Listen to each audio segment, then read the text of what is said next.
All right. Hello, everybody. My name is Will Carter. I'm the Deputy Director of the Tech Policy Program.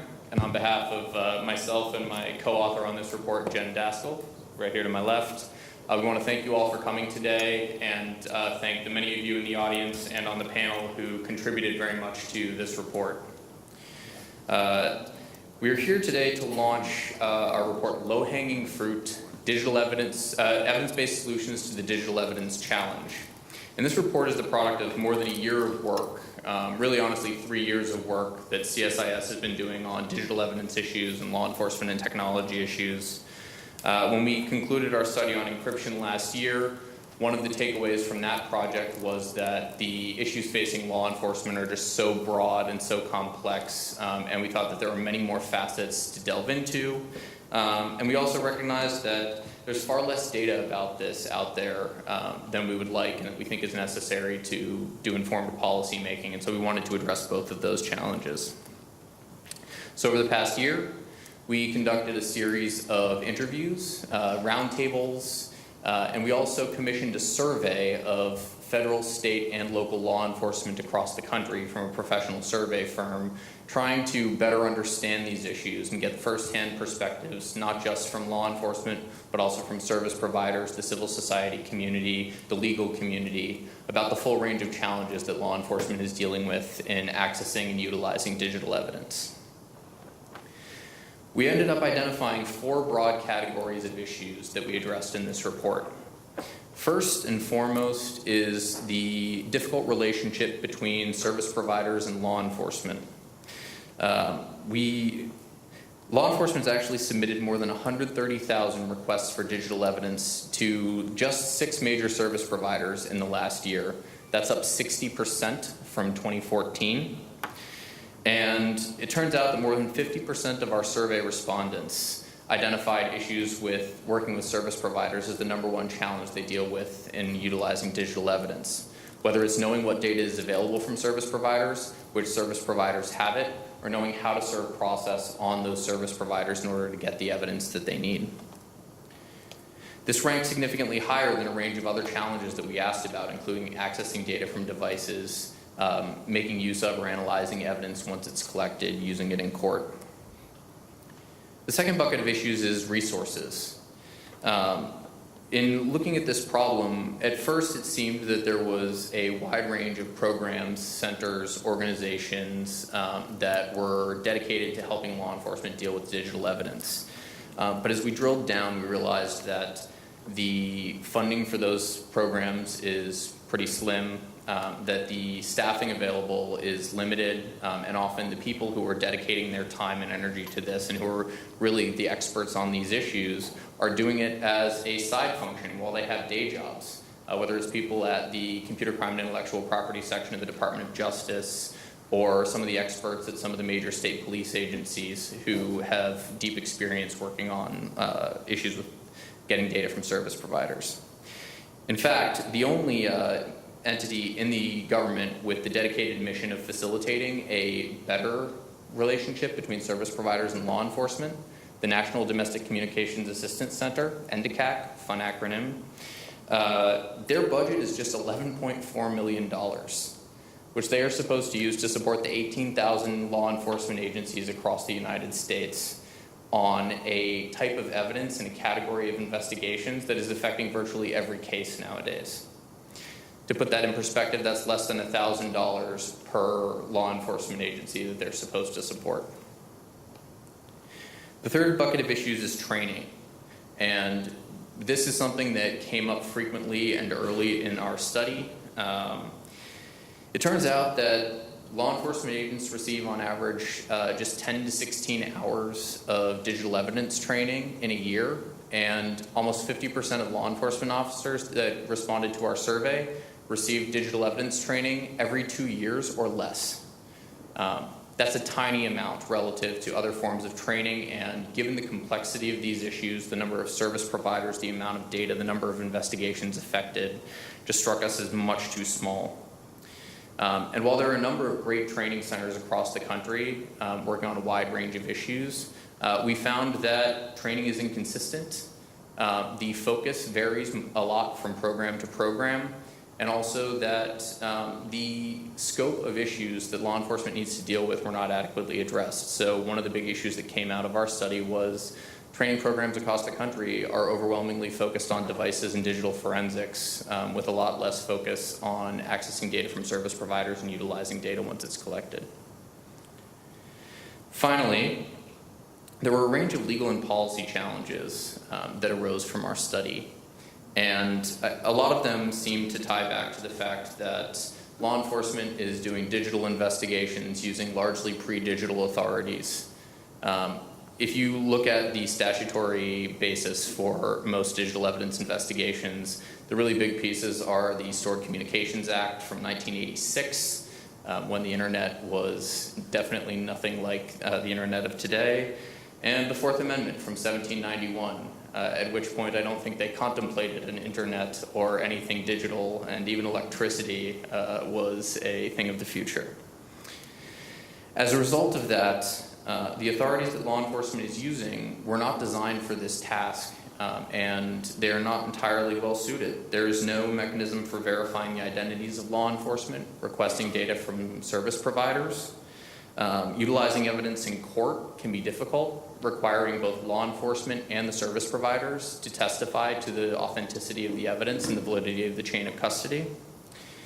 And there are no minimization, security, or transparency and reporting requirements for SCA collection, which differs significantly from, for example, the Wiretap Act, which has extensive reporting requirements because it was viewed as an authority that had the potential to be very intrusive, to collect a huge amount of data on the private lives of Americans. But the good news is these problems can be solved, and we actually think that they can be solved in ways that will appeal to everyone, will both strengthen law enforcement's ability to do its job and strengthen privacy and civil liberties, and can be done at relatively low cost. But it won't be easy. It'll require action from the law enforcement community, but it'll also require action from Congress and very much from the service providers. Our report primarily calls for a new national digital evidence policy. This is a strategic vision of how we want to utilize digital evidence, the resources, the authorities, the capabilities that are out there. It is going to require a dedicated office that can focus its attention on these issues, can evolve as technology evolves, as law enforcement evolves, and as law enforcement's needs change, and that can also provide a wide range of important functions to facilitate the use of this type of evidence, working with law enforcement to identify the most pressing challenges over time, facilitating improved cooperation with service providers, disseminating knowledge and analytical tools throughout the law enforcement community, and also promoting transparency and accountability and keeping the eye on civil liberties and the protection of individual privacy. We also call for law enforcement to make better use of some of the resources that are available, utilizing law enforcement guidance put out by companies, utilizing the many centers of excellence across the country, finding ways to provide more access to these training programs, many of which are actually highly effective, and tailoring requests as much as possible. Law enforcement reported, and we found in our study that there can be a bit of a catch-22 in requesting data from companies. Law enforcement often doesn't know exactly what the companies have, how they label it, how to request it, so they make broad requests and use whatever comes back. But that makes things more difficult for them because they often get data they don't need or don't get the data that they want, and it makes things more difficult for the companies who feel that these requests are overbroad. Finally, service providers.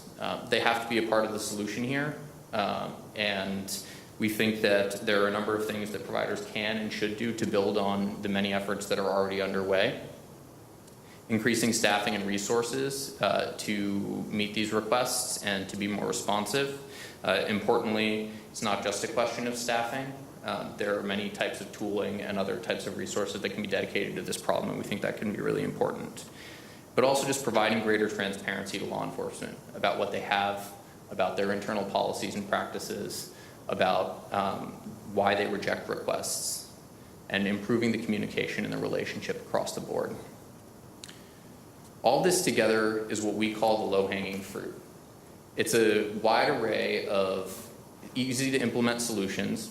We estimated that even a reasonably thorough iteration of the national digital evidence policy could be executed for less than $100 million, which I know it sounds like a lot of money, but to anyone on the congressional side who's sat in on appropriations, they know that, it's not a lot of money for the federal government.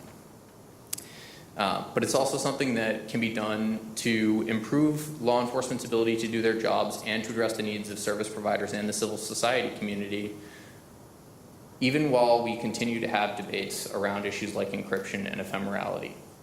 Those debates are going to go on, and they are important issues, but we think that there's a lot that can be done in the meantime. There's a lot of room for cooperation between all of these different groups, and that is beneficial to everyone and to the American people. So with that, I'm going to turn it over to our wonderful panelists. We are really lucky to have this group here today, and to my co-author, Jen Daskal. But before I do, I just want to give one last round of thanks. So I want to thank first all of the members of federal, state, and local law enforcement who took the time to sit down and engage with us, to give us their firsthand perspectives, to provide us with data, and without whom we could not have done this report, and it would not have been remotely useful or valuable. So thank you all. Thank you also to the service providers who came in, took the time to sit down, explain to us how things look from their side of the fence, discuss what is feasible, what is possible, and many of whom are voluntarily committing to adopting many of the recommendations in this report in order to facilitate a better relationship. Thank you also to our team, particularly to William Crumpler, our indefatigable RA, who took on a whole bunch of really, really annoying and difficult data collection and analysis challenges for this report. And anyone in the audience who has tried to consolidate all of the transparency reports from the tech companies should appreciate the amount of work that went into this project. So thank you also to William. And finally, I want to thank our panelists and also Senator Sheldon Whitehouse for joining us for the event today. Thank you for all of you for being here today, and we're looking forward to a great discussion.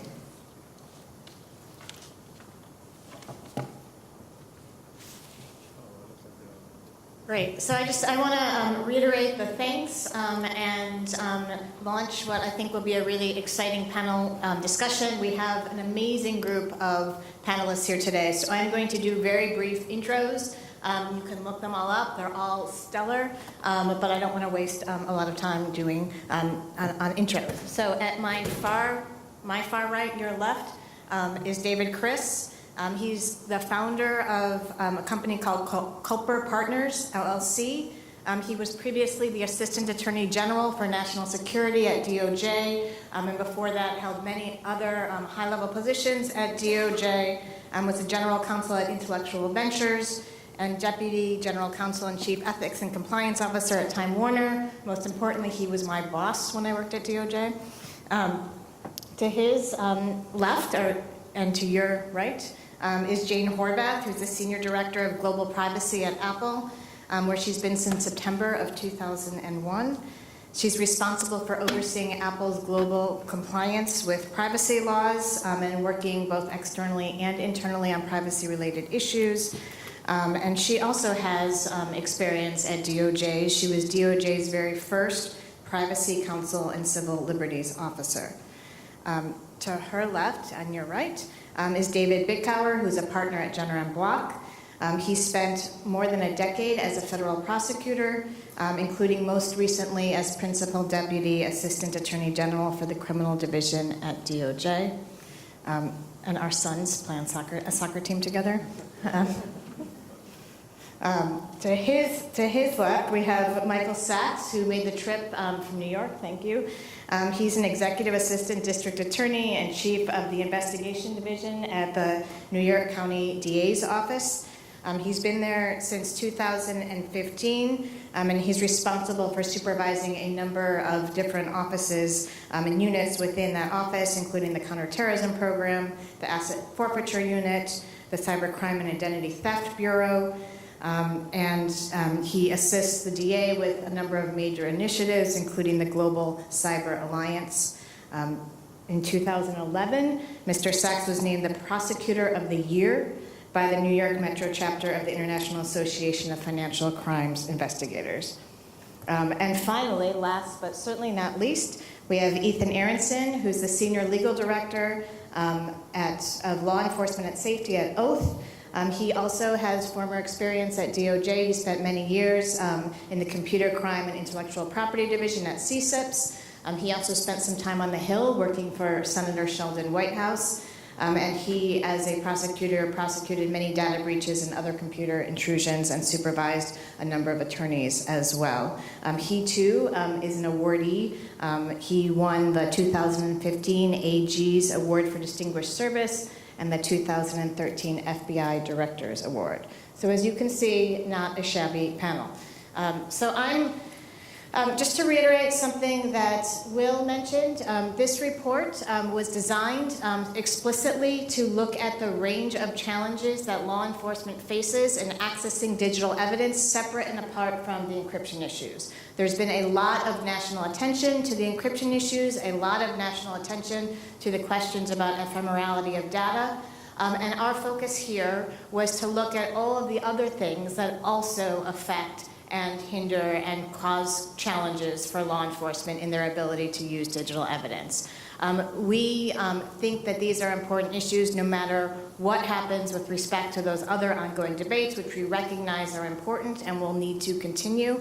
But in the meantime, we think that there's a lot that can and should be done to facilitate law enforcement access to digital evidence as those debates continue. So I'm going to turn first to David Bickauer, who was extremely helpful to us in producing this report. He participated and helped with gathering some of the federal, state, and local law enforcement officials and participated as a moderator in some of the discussions. So I'm going to turn to David first and ask him to describe, if he can, what he thinks are some of the biggest challenges that you encountered personally and that you heard about in some of these discussions. Sure.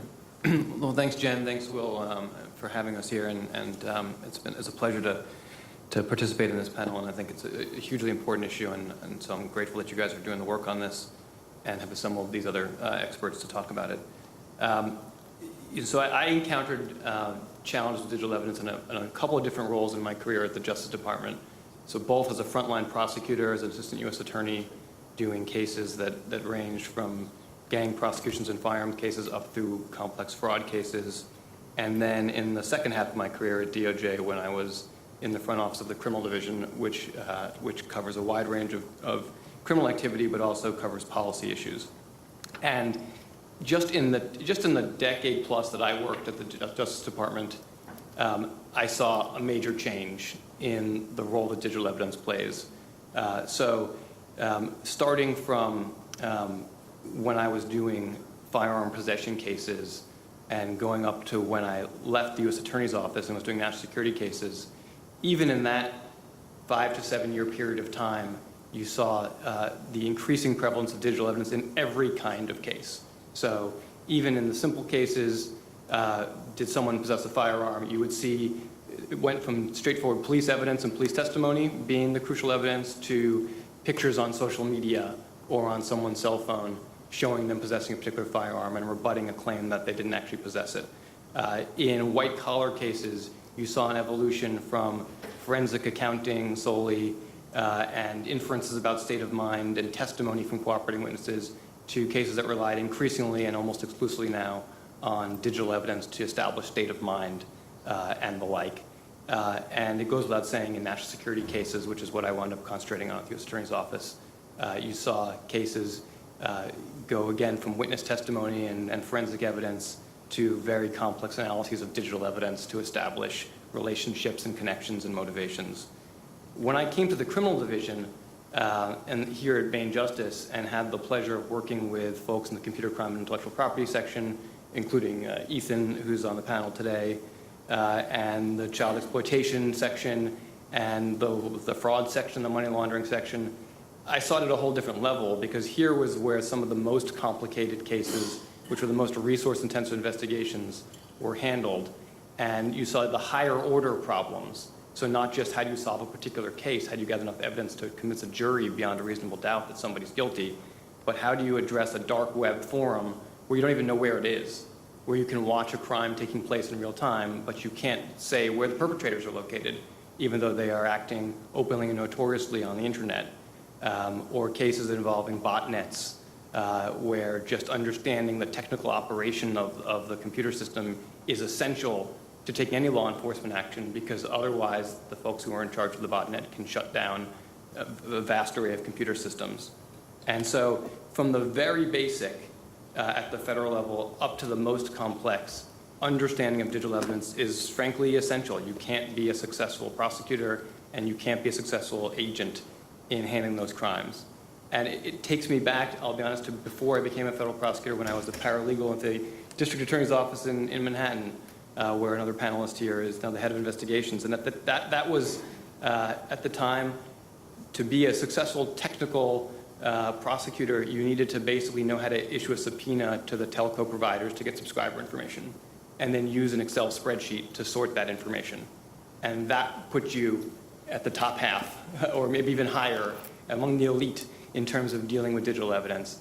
And the world we live in today is just a completely different world, and everybody, whether they're at the state level or the local level, whether they're out in the field, whether at a headquarters unit, whether an agent or whether they're a prosecutor, has to understand these issues and has to have the resources and capability to use them. Thanks.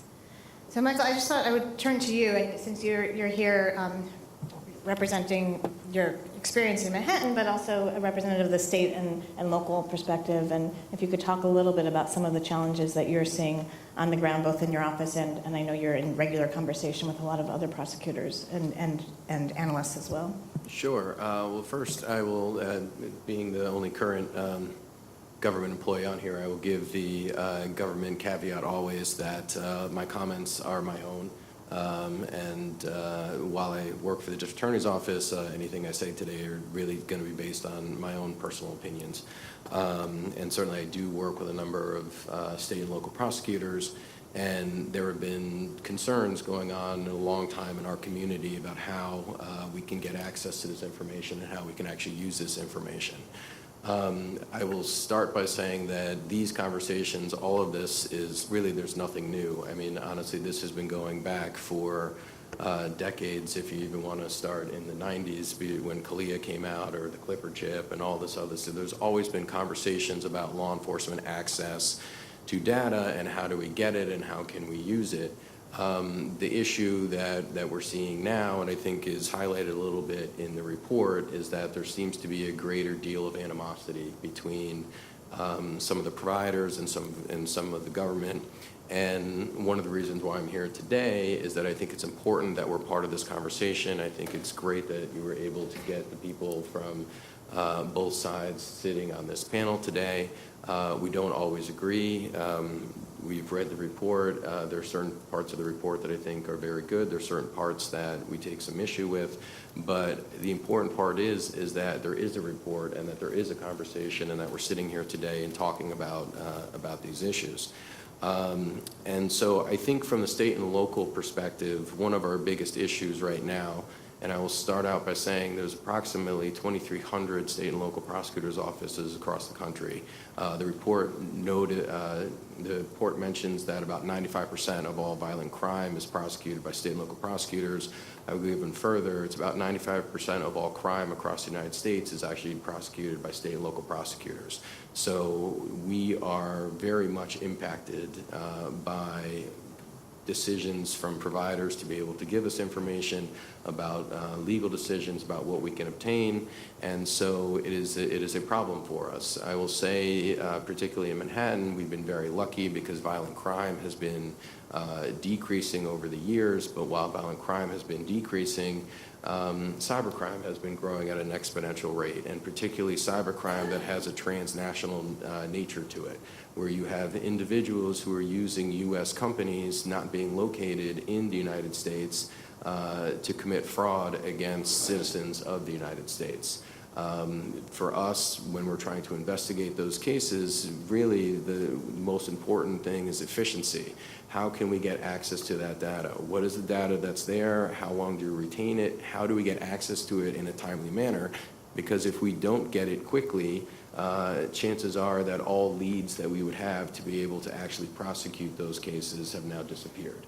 And so certainly on the state and local side, there is a level of frustration about how we can actually get the data and how we can actually use the data. But again, not only getting it, but getting it in a timely manner so that we can follow up. And particularly in white-collar crime, we can try and actually claw back the proceeds of that criminal activity, reach out to other jurisdictions, see if there is video surveillance, see if there are financial records that we can actually go.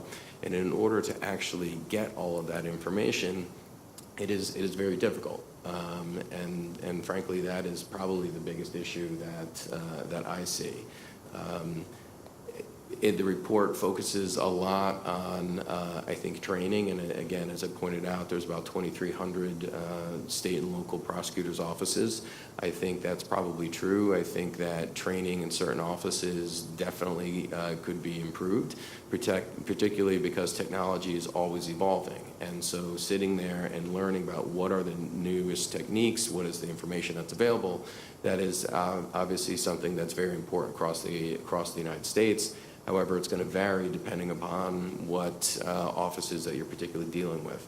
My office is very fortunate. We are probably one of the best, if not the best, resourced offices in terms of not only training, but in staff, in working on these issues. We work very closely with a lot of other state and local prosecutors and also some federal agencies to help train other individuals on how to do this. As Jen pointed out, though, we also have day jobs in actually prosecuting the cases. And so increasing funding and helping in that area, I think, is certainly part of the solution. But from the state and local perspective, a bigger part is also improving our relationship with the providers and working out a standardization of the types of data that is available, the legal process in which we can use to obtain that data, and then response time so that we can get that data in a timely manner. David, Chris, I'm gonna turn to you now. If you, hoping you can elaborate on challenges that you've seen, and if there's anything in the report that kind of jumped out to you as a surprise. Yeah, sure. Just riffing off Michael's comment that there's nothing new here, I was reminded when I was a young prosecutor in D.C., I had a case involving an assault in which the defendant cracked a bottle over the head of the victim while the victim was on the telephone with 911. And there was the sound of the bottle breaking, and then the defendant, who was somewhat intoxicated, took up the phone and had a long conversation with the 911 operator. I was able to get that audio tape introduced into evidence, and the jury returned a verdict of not guilty. And back then, you could talk to jurors after they had acquitted, so of course I went and asked them why. And they said to me, well, yeah, that audio tape was pretty persuasive, but proof beyond a reasonable doubt is a very high standard, and we would have felt a lot better about convicting had there been video. And I drew two lessons from that painful experience. First, I was not a very good trial lawyer, and that was for sure. And second, we really do need to focus on, electronic evidence of all kinds whenever we can. So it is not a new problem in the sense that at least jury expectations have been shaped, since Murder, She Wrote was broadcast. I think today, right now, we've seen a growing trend of dependence of government on providers and moving away from the old days of more self-help surveillance. And that's principally because you have to get the data from the providers. Packet switch networks make it very tough to intercept in the middle because the packets disperse and only converge at the end. And the profusion of providers and protocols and platforms also make it increasingly difficult for the government. So you see in some legal innovations like 702 of the FISA Amendments Act only applies when the government is collecting with the assistance of a provider. So it's clearly more and more important that the government be able to get the information from providers, and there's a greater interdependence between them. What jumped out at me about this report, and what I think commends it to all readers, is there actually is some low-hanging fruit that can be harvested here. I mean, like all of you, I've seen a million of these think tank reports, and typically they come and go fairly rapidly. They describe in great detail and admire the problem, And then they either leave it at that or they make up a solution that merely involves overruling Marbury versus Madison. And if we could just do that, everything would be fine. And that's why they have a very short shelf life. This report strikes me as genuinely different. There are a lot of very vexing, challenging problems here that won't get solved overnight. But there are, I think, and the report does a good job outlining them, a number of challenges that I think we could overcome with relatively modest financial outlays and relatively modest expenditures of time and energy. And that, to me, is the most impressive thing about this. And so we may not get to perfect, but we don't need to let the perfect become the enemy of the good. Thank you. So Jane, I mean, the report talks about this, and you heard Michael talk about this, and you actually heard all the panelists talk about this, to some extent, challenges that law enforcement perceives in working with service providers. So I was hoping you could talk a little bit about what you're seeing from your end and ways that these challenges might be addressed. Sure, and I want to thank Jen and Will for inviting me here today and commend the report. Like the other panelists, nothing in the report comes as a great surprise. There are 3 issues that I think really stand out to me. As a platform provider, we tend to get requests, and we see that law enforcement sometimes does not know where to go to find relevant evidence. So because we're a platform provider, we have apps on our devices. Sometimes we will get requests for other providers' data because there's a misunderstanding as to where the data is. So I think the report really points out that law enforcement needs to understand which providers to go to obtain relevant data. The second issue that I see is overbroad warrants that the report draws our attention to, where you'll have a list of data and then you'll have and other relevant data. And from a team perspective, we only have a little bit of an idea of the case at hand. So it's very difficult for us to determine what might be other relevant data. And again, that points to a fundamental understanding is necessary for law enforcement. And I think training is very, very important. And my team has been doing training. It's very difficult, though. We're a very, very big country, and we actually train worldwide. So again, I think the report's suggestions on training are dead on. And then the last thing that I see as well is the dichotomy between federal and local law enforcement. We had one case in which local law enforcement obtained evidence, and it was a structured database file, and we provided the evidence to them, and we got a call probably a week later, and they were irate. They said, this file is encrypted.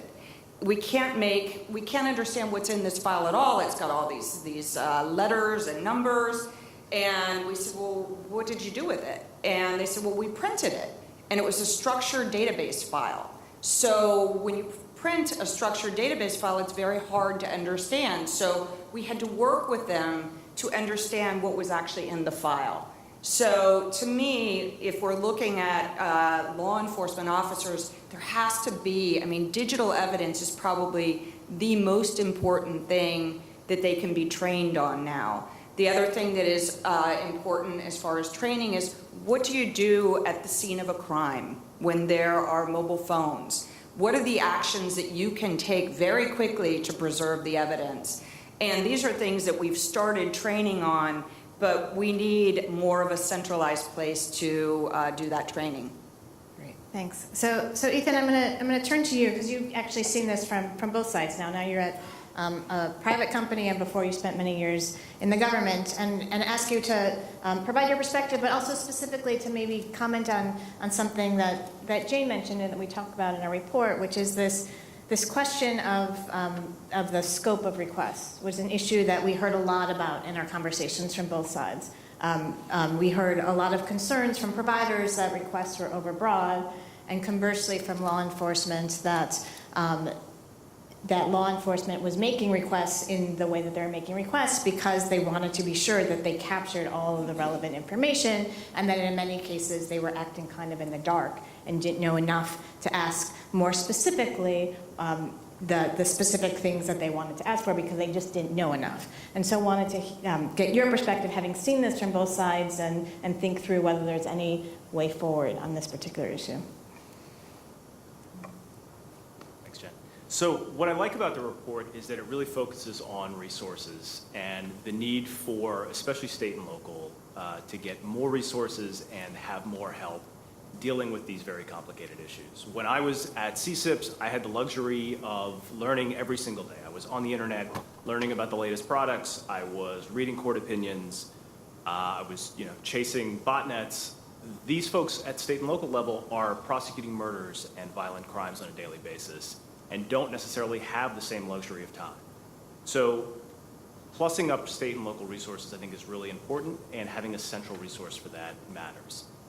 As to the concern about providers not being transparent, so the state and locals especially, but we hear this from the feds as well, that we don't know what data you have, and therefore we draft our warrants as broadly as we possibly can to try to capture everything it is that you have. That isn't a good model for a lot of reasons. Law enforcement response is a volume business. We get 11,000 requests a year from U.S. law enforcement alone at oath. So when we get extremely overbroad warrants, it really causes huge problems for the team. We generally have to communicate back to law enforcement and attempt to narrow those warrants. That takes time, and that delays every other warrant that we have to get to in that list of 11,000. I also think it's a little bit unusual to place this expectation on providers. So let's take this out of the cyber context for a minute. If the government was to call GE and say, hey, we're going to issue you a subpoena, we'd like you to list all the files that exist at the company, and we'll let you know which ones we're interested in, they probably wouldn't get a call back very quickly from GE. I think it is somewhat unusual for the government to expect that a provider would give a map to all of the data at the company. But that's not to say that that data is not available. So we have no secret products. We have products that are easily downloaded. In fact, most of them, in fact, the vast majority of them are free. We also publish privacy policies and terms of service that describe the information we collect and what we do with that information. So that data is available. It just takes legwork. It takes effort by investigators to read and learn about the company and its products. And I correlate this to a search of a residence. So if law enforcement is executing a search at a residence, there's a lot of work that goes into that search warrant, right? There is surveillance. Usually a law enforcement officer will go out to the residence, will surveil it. There are pictures taken. There's a meeting that occurs where an ops plan is discussed. Officer safety concerns are addressed. There's a lot of work that goes into just a simple residential search warrant. If that same work was done to learn about the provider that the search warrant is being targeted to, I think you would get much more data in a much more efficient way. So just one quick follow-up question. You've spoken a lot about warrants. I'm curious as to whether or not you're seeing what's perceived as a problem of overbreadth outside of, in other contexts, deorders and subpoenas as well. I think the problem is primarily with warrants, although all forms of process are getting more complicated, and that's something that's not captured particularly well in transparency reports, because transparency reports are just about raw numbers. So how many requests came in the door and typically how many accounts were targeted. But what we're seeing is more than that. It's how many accounts are linked by IP address or by browser code. Those requests are much more complicated for us to handle. All the major providers are starting to address that now. But we're seeing much more complicated requests from law enforcement that take much more time for our teams to handle. And again, given this is a volume business, that creates real problems for us. If I could just comment a moment. I think Jane made a good point when she was talking about providers are not often in a position to know the scope of the investigation. They're not often in a position to know what it is that government is looking for. And that is one of the big differences, as was just pointed out, in how search warrants are executed. It used to be that governments were the ones that were actually going and executing the search warrant. It's a lot easier when you're taking the door to go in and actually look through records and know which ones you were taking and which ones you might not want to take and things of that nature. The difficulty is that we have providers at times, and again, I'm not trying to paint this as a broad brush, because really there are very, very many social media providers out there, and some of them are really, really great to work with. Other ones are not so great to work with, and there are some companies out there that have very good transparency in terms of what data they have and what is available. And then there are other companies out there that literally it's a black hole.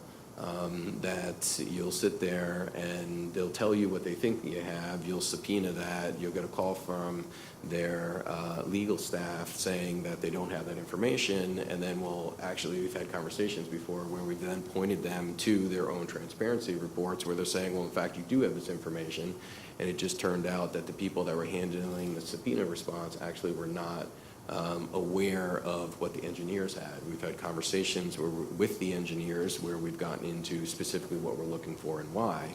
And so again, there's no broad brush that applies to sort of all of this. One of the issues I think that state and locals, particularly, that we are somewhat sensitive about is when we're being told that something is overbroad based on a lack of information that those providers actually might have.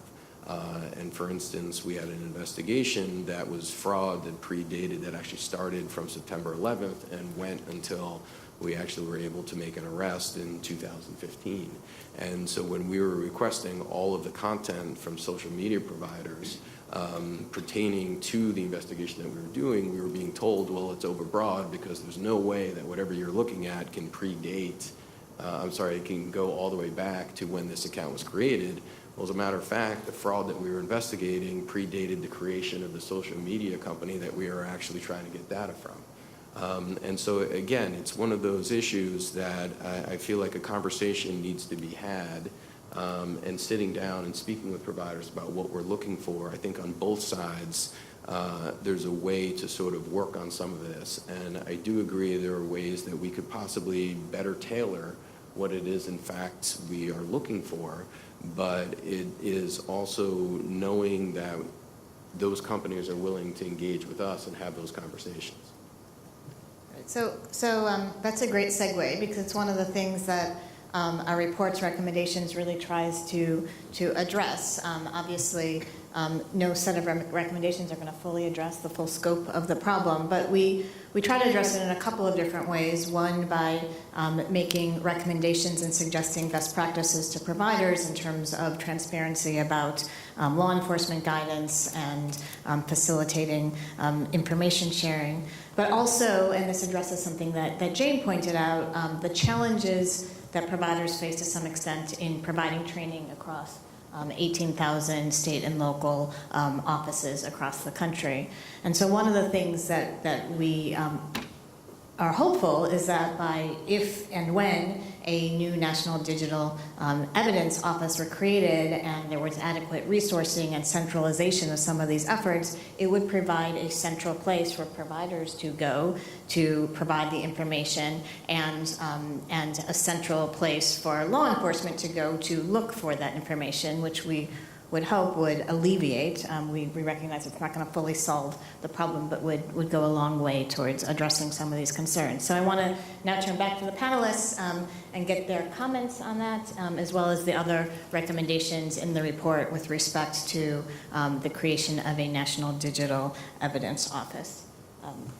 So go ahead, David. I'm happy to go first. So I think, I think the one really important part of the report, to respond to Jen's question, is I think the report does have a section on legal authorities, but I think appropriately that's smaller compared to the other sections of the report. And it's very easy to focus on legal authorities versus practical realities because they're interesting, they're discrete, you don't need much data to talk about them, and you don't need to have any funding to address them. And so you often see in the debate, whether it's out in public, whether it's in congressional testimony or what have you, is a focus on changes to legal authority. And this is a timely panel because it comes, within a week of the department's digital cyber task force report, which focuses on a lot of these same issues, although with a different perspective. And one of the things that I think is valuable about this particular report here is that it focuses less on authorities and more on how do you take advantage of the authorities that currently exist. Not to say that there aren't important authorities issues out there, and some of them in fact are addressed here in the report, but there's so much that can be done in the frame of existing authorities if there were proper resources, training, knowledge, and cooperation among the parties. So that's an important point. And then in terms of some of the comments from Jane and Ethan on the one hand and Michael on the other hand about how law enforcement interacts with providers, there's a sense in which they can disagree, but they're both right in that you can say, so one company can say, our products are public. It's not that hard to learn about what we have. You can download it, you can play around with it, you can learn about it, you can read our law enforcement guide. We bend over backwards to explain all of that. And you can still be a law enforcement authority and say, that's fantastic, but there's scores or hundreds of companies out there, and they're not all as public, and they're not all as transparent, and sometimes I don't know who to call. And the most surprising piece of data in this report to me was that the single most common complaint from law enforcement authorities was they didn't know which provider to go to. And that wasn't the case when I was prosecuting crimes. To me, that's a big change, and it involves the rise of apps and the like. And that's a huge issue, which no matter how forward-leaning or cooperative any particular provider is, doesn't solve that problem by definition. And in fact, IDing the provider and getting data from the provider were more than half of the most common complaint versus issues of actually accessing or interpreting the data once you had it. And that to me is a very important insight, which doesn't get nearly as much attention in the debate as it should, and hopefully this report will elevate that problem. So having a centralized institution that can help disseminate knowledge, that can be a clearinghouse for information from different providers, that can point out how to one provider how another provider does it better, to help elevate best practices among providers, and then can go to different law enforcement agencies and say, hey, you're not alone in this problem, but here's how a fellow law enforcement agency dealt with the exact same problem. That, with no change in law other than appropriation, but Will mentioned earlier that $100 million is not that much money, so that solves that problem, right? But that's a huge low-hanging fruit, or that's a huge way to move the ball down the field without any legal change and without anybody actually compromising any of their core principles in a way that would, to my mind, vastly improve public safety. So just on, and then I'm going to turn to David Chris, who I see is writing furiously. But on the appropriations issue, I mean, obviously the more money that's spent on resourcing an entity like NDCAC and ensuring that they have the resources to do the training, the better.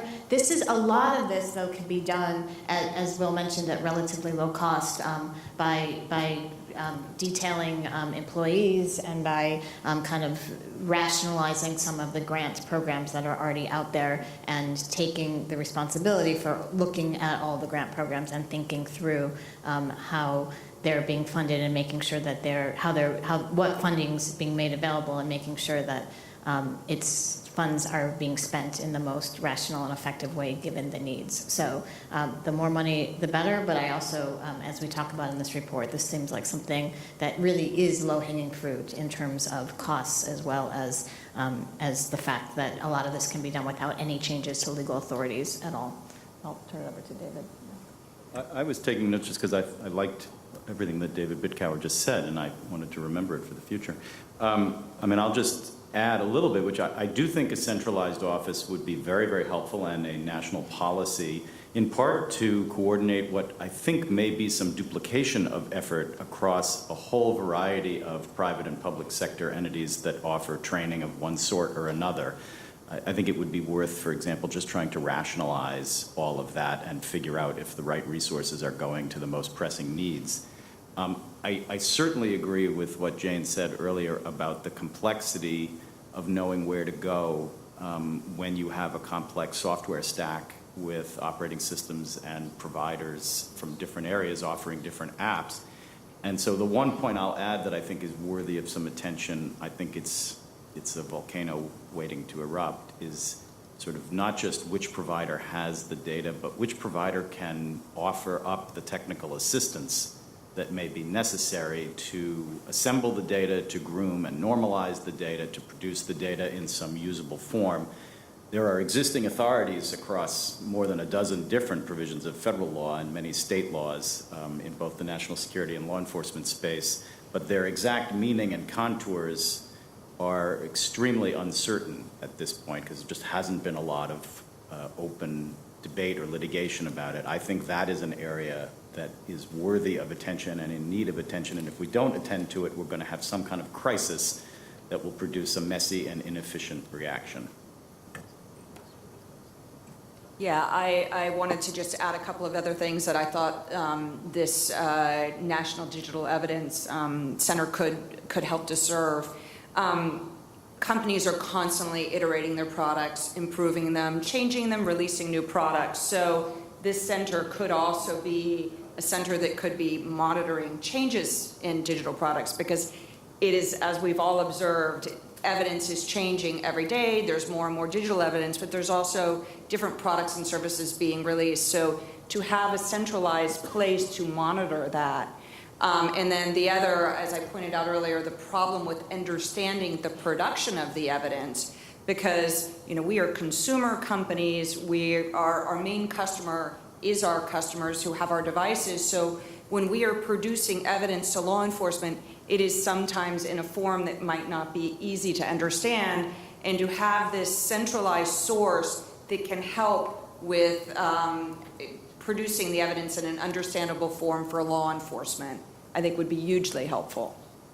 Thanks. So, and I think that is one of the key functions that we would envision this office performing. Jane mentioned earlier, with respect to training as well, the range of things that agents need to be trained on, including preservation at the crime scene. And so I think we talk about an analogy to fingerprints in our report. We expect that every single officer across the country has basic knowledge how to preserve fingerprints. We don't expect every single officer to be able to analyze those fingerprints. And so that's kind of the model that we're suggesting here, is that training should be disseminated to deal with things like preservation of evidence at the crime scene. But there's certain knowledge bases. There's certain things that not every officer across the country can or should be expected to know, like how to interpret data that's turned over by service providers and a range of other questions. That's just that where there's really a need for specialized expertise, and centralizing that knowledge has advantages in terms of synergies and in terms of costs, and being able to provide centralized place for training to take place and for knowledge to be disseminated. Ethan, I'll turn it back to you if you have any comments on the recommendations and thoughts going forward. I was just going to jump into this data format question because I think it's really interesting and important. We've experimented with this a little bit. So our messenger output is in JSON, JavaScript object notation format, and it's very, very difficult to parse. If you look at a sheet, it is almost impossible to find the text. We've transferred that into HTML in our productions when we produce it to law enforcement. There are costs and benefits to that. So it makes it much easier for law enforcement to read, but it also transforms it from a business record that we keep in the ordinary course of business to something that is not a business record. It's something that probably cannot be introduced into evidence. There's also no guarantee that there's a perfect translation between the two documents. So we will send out a warning to law enforcement indicating we have tried to translate this into a human readable format, but we cannot guarantee that all of the data has been perfectly transferred. That also creates problems for law enforcement. Obviously, law enforcement cares very much about the accuracy of the data. So it is not so straightforward about trying to decide what kind of format data is produced in, and there's also the challenge of talking to engineers and explaining to them that even though there is no business need to produce this data in this format, we have a need because law enforcement needs to see it. So these are tough questions, and I think not as straightforward as it sounds. Just producing things in human readable format creates challenges for us. I agree with what Ethan was just saying. It is very important to us that we can show when we're trying to authenticate these records that they are in the format that would be available, that the reader would actually be seeing, because we need to be able to authenticate and say that these records really have not been changed. So it is a very complicated issue. I will say that a lot of the groups that we work with, whether it be CSIS or NDCAC or my office, we have developed parsers that enable us to actually go through the data.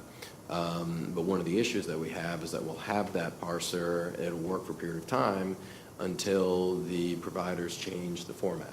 And again, that's within their right. They have a business duty, their technology is continuously growing, but when that changes, all of a sudden, we now lack the ability to actually access those records again. And so, again, having a dialogue with providers when those changes are going into place would be extremely helpful across the board. In terms of whether or not it should be in a national center, I have a little bit of concerns about that. And really need to think further through on it. But my biggest concern mostly is that, again, when you're dealing with federal agencies, they have one set of rules generally that applies across the board for the most part, unless, of course, if you're dealing with national security, they have a different set of rules, but if you're dealing with law enforcement, they generally have one set of rules. When you're dealing with the states, we have rules that differ across every single state. New York State happens to generally be more protective of consumers and of the accused than other states, and so it's very difficult to have potentially one group that would oversee all of this for the entire country, because really it's going to change and vary very greatly depending on which state that you're actually dealing with. There are some groups that are out there, in full disclosure, I am an executive advisory member on NDCAC. And so one of the things that NDCAC does, recognizing sort of the importance of this to state and locals, is that on the executive board, there's 8 state prosecutors' offices and law enforcement represented, as opposed to 7 from the federal side. And so we work through a lot of these issues and try and deal with them. In terms of sort of an advisory board, a potential solution might be having some people from the providers interacting more with sort of the executive board, and that might be a way also to address some of the ever-changing needs on both sides. So we're going to go to questions in a moment, so start thinking about your questions, but I did your point about the differences across states and localities is an important one, and I just wanted to emphasize or clarify, in case it wasn't clear, that when we talk in the report, and we've talked about here about a national digital office and the resourcing of NDCAC to fully serve or to better serve the needs that are out there, a lot of that work we envision would be on the technical assistance side, on the training side, and recognizing that a lot of that work also would involve grant making and supporting the range of state and local entities and efforts that are already out there that are quite excellent, that are doing really important work at the local level, where that work needs to happen because of variation across different states. So just wanted to clarify that this office was intended in part to provide centralized place for dealing with some of the questions about technical expertise and interpretive tools, where we really think that having the synergies and a single point of contact is quite useful, but also serve as a grant-making entity and helping coordinate the grant-making to all of the many important state and local entities, and also directing those who call to the appropriate state and local entities. So one of the functions that NDCAC serves is that they provide a 24/7 hotline service, which is an incredibly valuable service. But as Will mentioned previously, NDCAC's budget is around $11 million a year to do that, plus all the other functions that NDCAC is expected to do. And so one of our hopes is that a better resourced, better funded NDCAC would be able to better serve the needs across the country. All right, with that, let's turn it over to your questions. Yes. So you mentioned the development of a national center to assist state and local law enforcement. In your research, were you able to find other models where state and local authorities, whether law enforcement or otherwise, were duplicating efforts nationwide and the federal government assumed responsibility for doing something at the national level, and did that work or didn't it? And concerning technical assistance, there was some news articles about a year ago where the Federal Bureau of Investigation worked with Carnegie Mellon for technical assistance.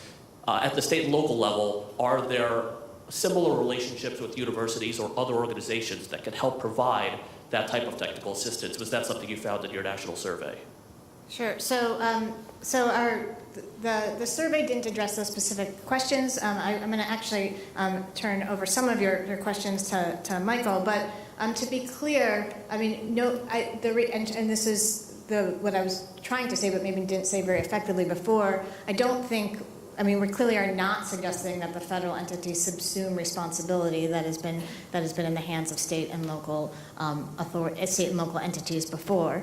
Rather, to serve as additional assistance. So, NDCAT, for example, is run out of the FBI. On its board sits primarily, as Michael just mentioned, it's primarily made up of state and local law enforcement officers who sit on the board, and its mission is to serve state and locals, its primary mission. It also serves federal entities as well. And so the idea would be to more adequately resource an entity like that already exists, and also to distribute grants and funding to the state and local entities that are effective.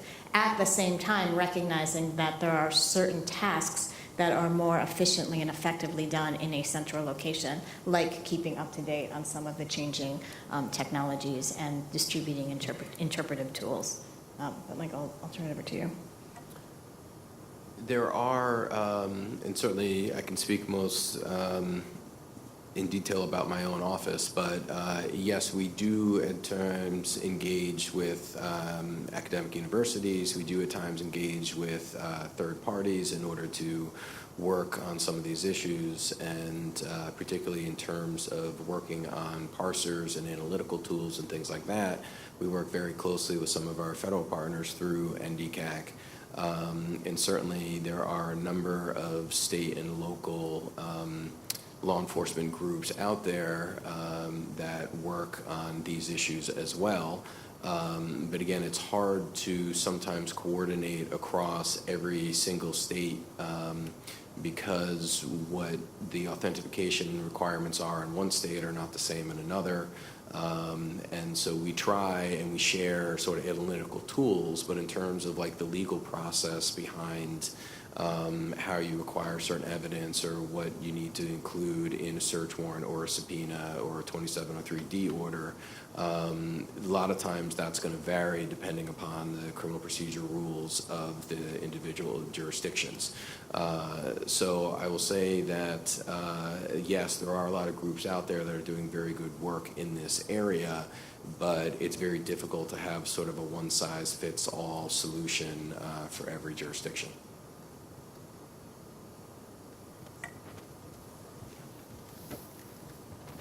Thanks. So the report and this conversation talk a lot about the challenges that providers face given the diversity of knowledge and resources among local law enforcement across 51 or more different jurisdictions here in the US.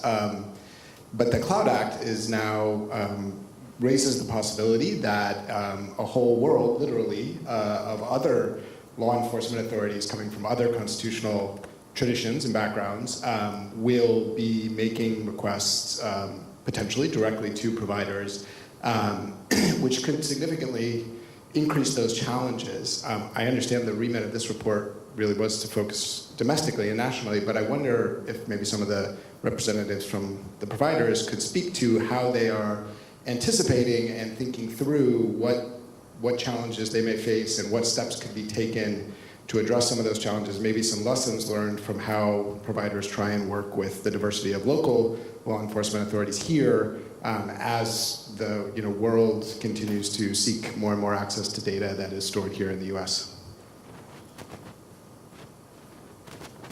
One of the things that I thought as I was reading the report is absolutely applicable worldwide. I think the issues that are identified in the report are very applicable to every other jurisdiction in the world. I do run a global law enforcement team. We are doing training on a more as demanded basis. The questions are very similar. Cloud Act will of course depend on comity agreements actually being executed and enforced. But I think your question is very germane, but I think the report could apply globally as well. I would just add, we're dealing with a lot of that already, right? So we get law enforcement requests from all over the world. I also run a global law enforcement program. So those are not new challenges, but they are certainly important challenges. And as difficult as it is to stay apprised of the various state laws, taking that internationally makes it exponentially more complex. The UK will be the first. The UK's legal system looks somewhat similar to ours, so that is perhaps not the biggest challenge. But if the Cloud Act expands and other countries with legal systems that are not similar to ours are admitted, those challenges certainly increase. One aspect of this, and this is not in the report at all, but it's an issue that we deal with because, as I mentioned earlier, so much cybercrime is now transnational. The MLAT process is really antiquated in terms of dealing with this type of issue. I'm sure that the providers have a difficult time with all of the requests that they're actually getting from foreign countries. We work with a lot of international partners who have expressed difficulty in getting records. We work with foreign countries and we have difficulty getting those records. And again, with the speed in which money can be transferred now through multiple jurisdictions, multiple nations, it really is a problem, again, outside the scope of what we're looking at today, but it really is an issue for law enforcement to be able to get access to records in a timely manner, not only in the U.S. at times, but very definitely in foreign jurisdictions. Other questions? Don't be shy. All right, so we have a few more minutes. If there are any more questions? Yeah, great. If you're able to centralize a lot of this technical expertise in one place, what's the next step? What's the best way of getting that information to the 2,300 law enforcement agencies around the country and the individual law enforcement officers there to make sure it can be actually used? So great question. I think that and I'll turn to the panelists as well. The idea would be that if the information's available in a central location, folks would learn and know to go there. So, we envision tiers of training, going back to the fingerprint analogy earlier. Every single officer, every single agent needs to know basic information, but there's a lot of information that is not going to be in basic training, and so but one thing that can be disseminated is where to go to deal with the issues that come up. I'll just echo that and say that I think my experience is, so obviously you want to make sure you train the experts, train the everyday users. Agents and prosecutors are really good at figuring out who knows what they're talking about, and if there is one person within an agency, if there's one agency in a region, if there's one set of agencies in a particular state that is doing better and getting better results, then people figure that out really quickly. So I do think if you create that sort of center of knowledge and make it available, people will come. I'll just say, no matter where this centralized office is created, I'm sure there will be a knife fight in a dark alley about sort of turf and control. But one of the advantages of housing it in DOJ is that there are already mechanisms, including through OJP for grants, and part of the report here recommends some grant money, in which they already have good touch points for distributing money, and I think they could probably leverage those also to distribute knowledge.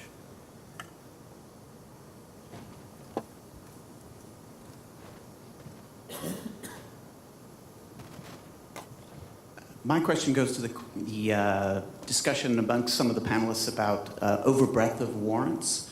On the one hand, I think providers have said we see lots of overbroad warrants, and on the other hand, Mr. Sachs said, how do you know how broad the warrants are? Because maybe they're not overbroad, they're in fact just as broad as they need to be. And if you're in the provider's shoes, how do you tell, or what criteria do you use to separate one warrant from another when they probably look on their face almost identical to each other, to decide whether one is overbroad and needs to be pushed back on and another is the court's decided what the breadth ought to be and ought to be appropriately complied with?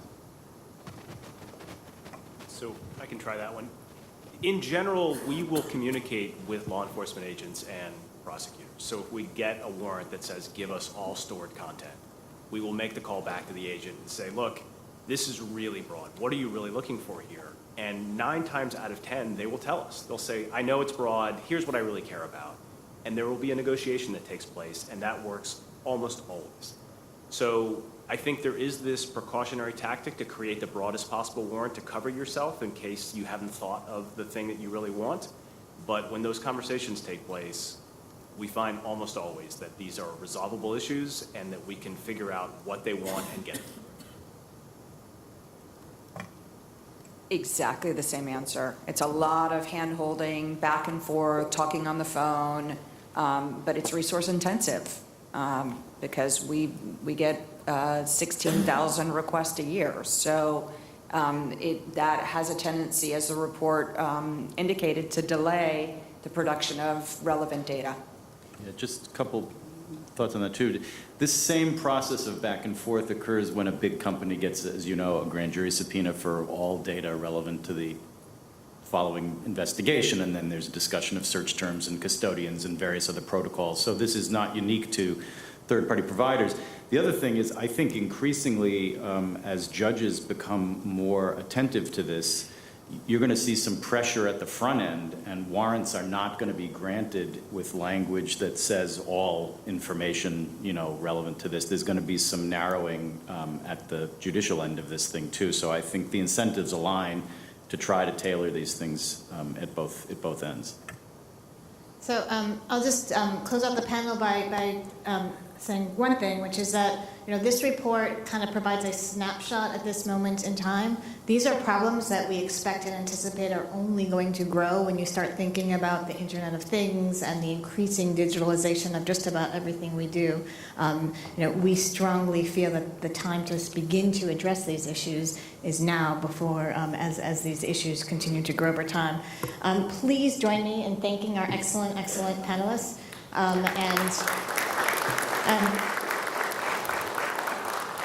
We are now lucky enough to be joined by Senator Sheldon Whitehouse.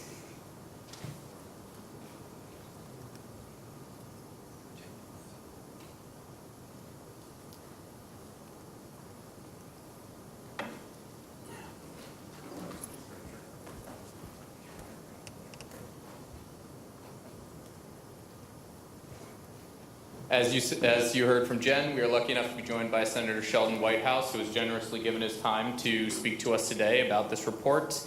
The senator is a senior member of the Judiciary Committee and has really been a leader consistently on these issues for a number of years, so we are incredibly grateful to him for coming out today.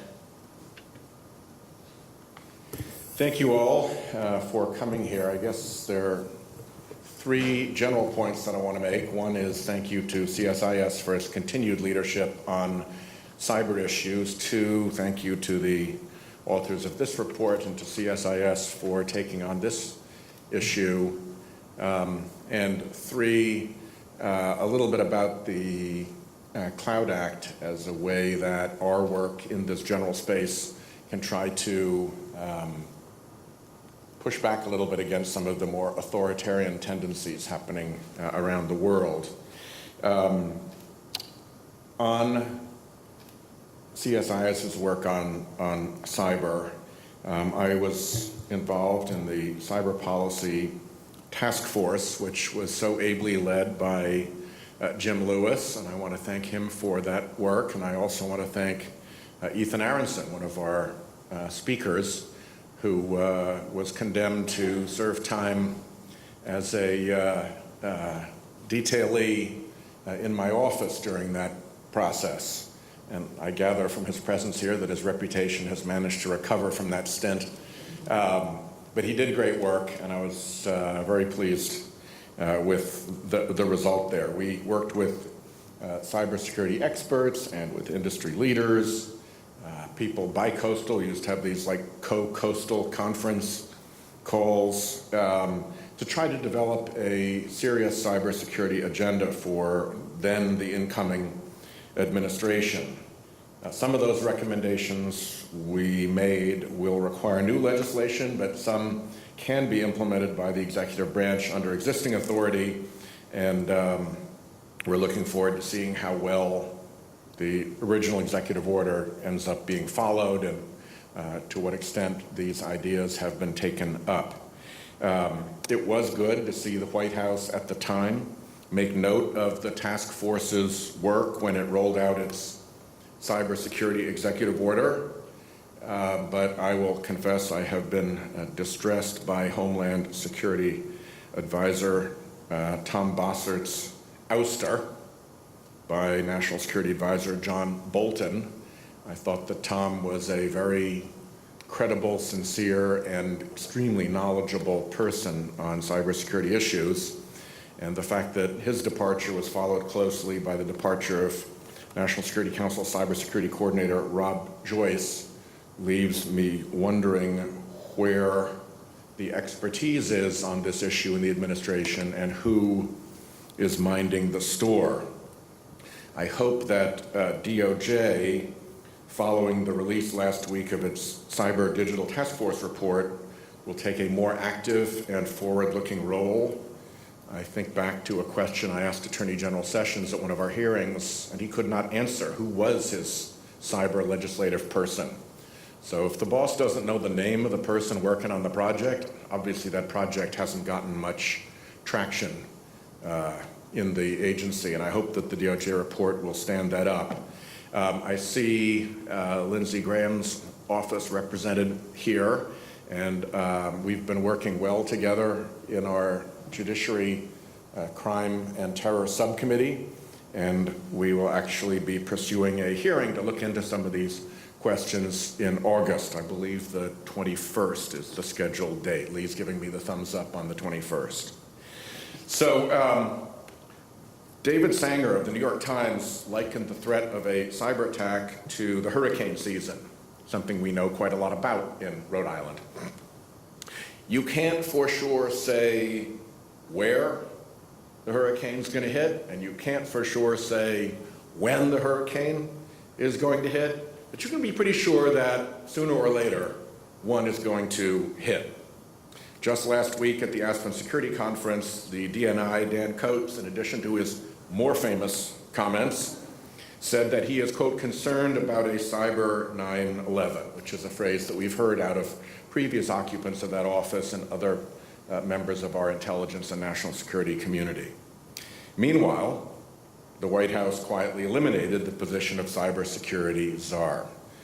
I think that given the apparent lack both of interest and expertise in the White House, the role of Congress and the role also of CSIS becomes increasingly critical in shaping and strengthening our national cybersecurity strategy.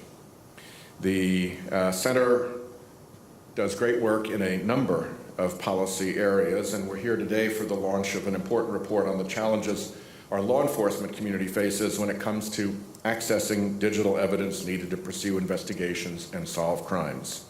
So I thank very much Professor Jennifer Daskal and Will Carter for their thorough and thoughtful work, and for calling attention to obstacles that get scarce attention up against sexy topics like encryption that take up a lot of bandwidth in academic and policymaking circles. The authors of this report are right that more routine challenges present low-hanging fruit for those of us who came to Washington seeking to solve problems. The report suggests that identifying and obtaining non-encrypted data from service providers loom large as challenges to our state and local law enforcement. To mitigate the challenges, the report recommends tangible steps for government and private sector stakeholders alike. Its call for a national digital evidence policy to be spearheaded by a National Digital Evidence Office is a response worthy of serious consideration given the rapid proliferation and role of digital communications and data storage. As Daskal and Carter suggest, such an office could be tasked with training and equipping law enforcement agents to make effective use of legally available data and with promoting awareness and transparency about the nation's digital evidence programs and how they affect civil liberties. I am grateful for your report's recommendations, and whether it's advocating for more training and resources or encouraging service providers to step up their game, count me in. I love working with you, and this is a great new project. On the Cloud Act, the third point I wanted to touch base with you, the Senate passed this bill, fully named Clarifying Lawful Overseas Use of Data. I don't know where the office is in the Senate that makes up these cute acronyms, but there it is. I, at one point, proposed a Secure Health Information Technology Act. Not so great on the acronym front there. Tom Bossert wrote some time ago, along with Deputy National Security Advisor Patty McGinnis, quote, all too often, officials in one country investigating a serious crime with victims in that very same country cannot get data they need simply because it's on a server halfway across the world. The cloud legislation in the short term, in the immediate, established a framework for U.S. law enforcement to obtain emails stored on foreign cloud servers while also allowing American internet service providers to comply with requests for information from foreign governments. This was a useful framework. It was developed through lengthy negotiations with the Department of Justice and representatives from the technology sector, and it was developed in bipartisan fashion with exceptional leadership from Senator Lindsey Graham, who used our subcommittee as a vehicle for moving this forward. It has a lot of support in the private sector. Microsoft, facing a Justice Department lawsuit, has endorsed this approach. So have Apple, Facebook, and Google.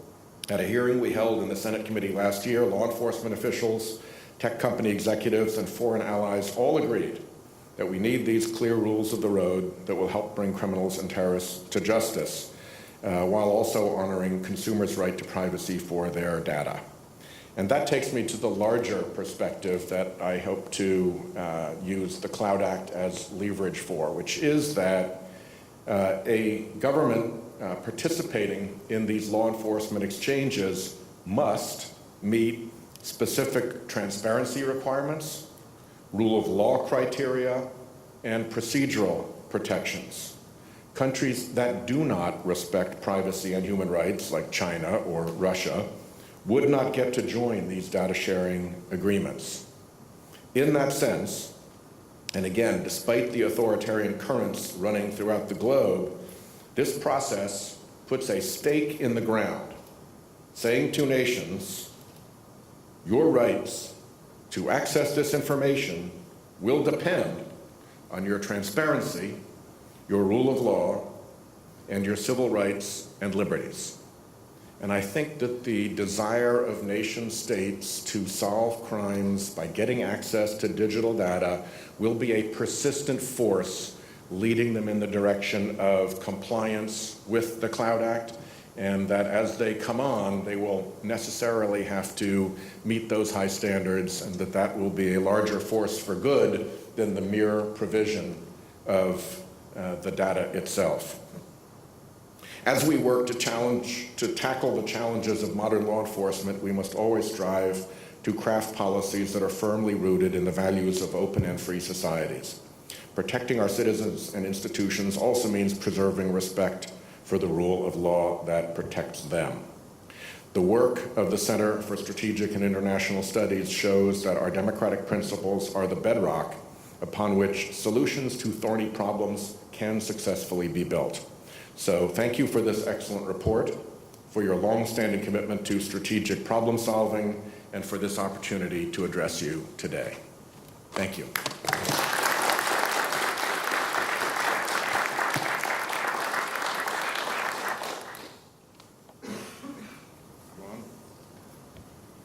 Thank you, Senator. And with that, I certainly cannot top the Senator's words, so I won't try. Thank you all for coming out today. We hope you read the report. We hope that you like it. And if you have questions, if you have feedback, if you have words of praise, most importantly, please feel free to reach out to us. We look forward to hearing from all of you.